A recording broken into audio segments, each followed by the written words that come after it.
నల్లబెల్లి మండలం బొల్లనిపల్లి గ్రామానికి చెందిన 13 కుటుంబాలు ఆ పార్టీకి రాజీనామా చేసి నర్సంపేట ఎమ్మెల్యే దొంతి మాధవరెడ్డి సమక్షంలో కాంగ్రెస్ పార్టీలో చేరారు.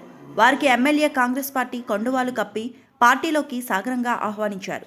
వీరు కాంగ్రెస్ పార్టీలో ఎమ్మెల్యే సమక్షంలో చేరడం జరిగింది.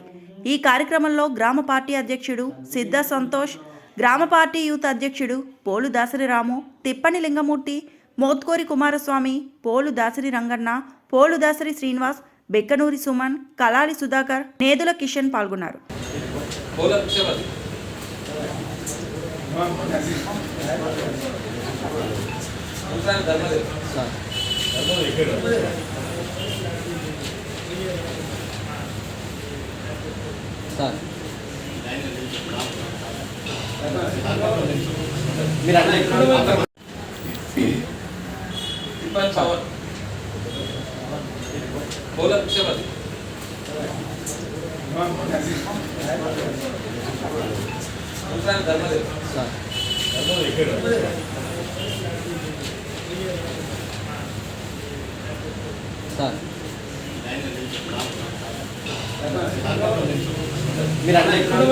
మరిన్ని అప్డేట్స్ కోసం మా ఛానల్ని సబ్స్క్రైబ్ చేయండి.